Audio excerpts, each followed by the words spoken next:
Hello दोस्तों, आप सभी कैसे हैं। आशा करता हूं कि आप सभी स्वस्थ होंगे। दोस्तों, आज इस वीडियो में हम लेकर आए हैं कि राजस्थान में पटवारी की बम्पर वैकेंसीज निकाली गई हैं, जिसके ऑनलाइन एप्लीकेशन की अगर बात करें तो शुरू हो चुके हैं 22/2/2025 से। अंतिम तिथि यहाँ पर दिया गया 23/3/2025, यानी कि आप 23 मार्च 2025 तक इसका ऑनलाइन एप्लीकेशन फॉर्म फिल कर सकते हैं।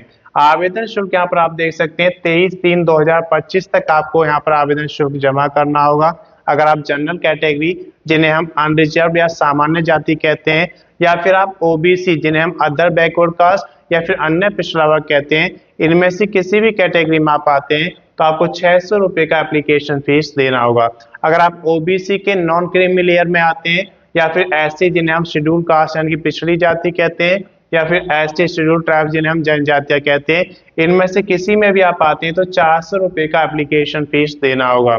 इसके बाद हम बात करते हैं करेक्शन चार्ज की, जो कि 300 रुपये यहाँ पे रखा गया है। करेक्शन चार्ज आपको तब देना होता है जब आप एप्लीकेशन में हुई गलती को सुधारना चाहते हैं। उसके लिए आपको एक टाइम दिया जाता है, उस दौरान आपको उसका करेक्शन करना होता है। ये एप्लीकेशन फीस आप कैसे जमा करा सकते हैं, आप यहाँ पर ई मित्रा पोर्टल पर जाकर सीएससी सेंटर से कैश में जमा करा सकते हैं, या फिर आप डेबिट कार्ड यूज करते हैं तो उससे इसका ऑनलाइन एप्लीकेशन फॉर्म का फीस जमा करा सकते हैं। आप क्रेडिट कार्ड यूज करते हैं तो उससे भी इसका ऑनलाइन एप्लीकेशन फॉर्म का फीस जमा करा सकते हैं, या फिर आप नेट बैंकिंग के थ्रू भी ऑनलाइन एप्लीकेशन फीस जमा करा सकते हैं। इसके बाद हम बात करते हैं यहाँ पर एग्जाम डेट की। तो इसकी एग्जाम डेट 11/5/2025 दिया गया है, यानी कि 11 मई 2025 को इसका ऑफलाइन एग्जाम कंडक्ट कराया जाएगा। अब बात करते हैं आयु की। तो आयु यहाँ पर 1/1/2026 को कैलकुलेट की जाएगी, यानी कि 1 जनवरी 2026 को आपकी आयु 18 वर्ष से 40 वर्ष तक होनी चाहिए, यानी कि कम से कम 18 वर्ष और ज्यादा से ज्यादा यहाँ पर 40 वर्ष होनी चाहिए। लेकिन अगर आप रिजर्व कैटेगरी में आते हैं तो आपको आरएसएसबी नियम के अनुसार आयु में छूट दी जाएगी। अब बात करते हैं कुल पदों की संख्या की। तो कुल पदों की संख्या यहाँ पर 2020 दी गई है, जिनमें से नॉन टीएसपी एरिया की बात करें तो 1733 पद दिए गए हैं, और टीएसपी एरिया के लिए 287 पद दिए गए हैं।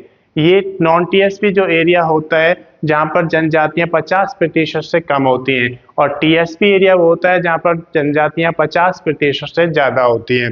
अगर योग्यता की बात करते हैं तो यहाँ पर स्नातक मांगा गया है, यानी कि किसी भी रिकॉग्नाइज्ड यूनिवर्सिटी से अगर आपने बैचलर डिग्री कंप्लीट किया है किसी भी स्ट्रीम में तो आप इसके लिए एलिजिबल हैं, आप इसका फॉर्म फिल कर सकते हैं। इसके साथ साथ आपसे मांगा गया यहाँ पर नाइलाइज का ओ लेवल का सर्टिफिकेट आपका पास आउट होना चाहिए, और या फिर COPA का आपके पास सर्टिफिकेट होना चाहिए, या फिर डिग्री या फिर डिप्लोमा होना चाहिए आपका कंप्यूटर साइंस में या फिर इंजीनियरिंग में। इसके बाद हम बात करते हैं डॉक्यूमेंट्स की। तो जब भी आप कोई ऑनलाइन एप्लीकेशन फॉर्म जमा करते हैं तो उसमें कुछ डॉक्यूमेंट्स आपको अपलोड करने होते हैं, जैसे कि आपके एलिजिबिलिटी के डॉक्यूमेंट्स। तो एलिजिबिलिटी में आपके कौन से डॉक्यूमेंट्स आते हैं, जैसे आपके क्वालिफिकेशन के डॉक्यूमेंट्स।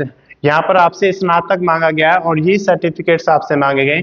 इनकी स्कैन कॉपी आपको अपने पास रखना है। जब आप ऑनलाइन एप्लीकेशन फिल करेंगे तो ये सारे डॉक्यूमेंट्स आपको अपलोड करने होते हैं। आप किस स्टेट में रहते हैं उसका डोमिसाइल सर्टिफिकेट आपके पास स्कैन कॉपी में होना चाहिए। अगर आप रिजर्व कैटेगरी में आते हैं तो उसका कास्ट सर्टिफिकेट भी आपके पास स्कैन कॉपी में होना चाहिए।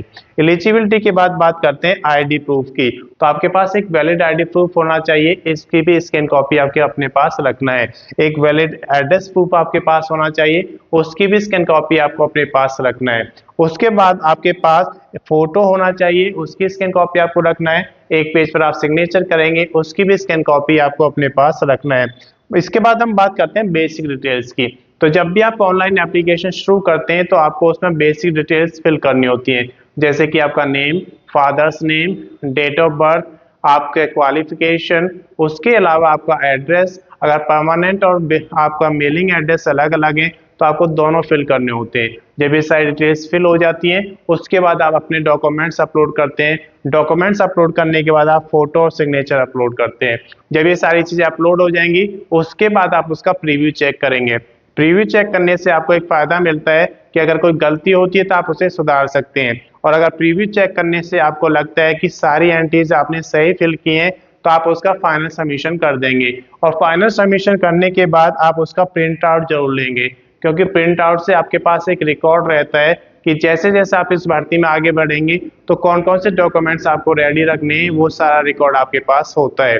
अगर इसकी अधिक जानकारी आपको लेना है तो अधिक जानकारी के लिए आप राजस्थान पटवारी का जो एडवर्टाइजमेंट नंबर 2/2025 निकाला गया है उसे पढ़ेंगे तो आपको सारी जानकारी मिल जाएगी। मैं समझता हूँ कि ये जानकारी आपके लिए पर्याप्त है। अगर अभी तक आपने चैनल को सब्सक्राइब नहीं किया, सब्सक्राइब करें, वीडियो को लाइक करें और ज़्यादा से ज़्यादा शेयर करें ताकि ये वीडियो उन सभी दोस्तों के पास पहुंचे जो राजस्थान में पटवारी की जॉब करना चाहते हैं। धन्यवाद।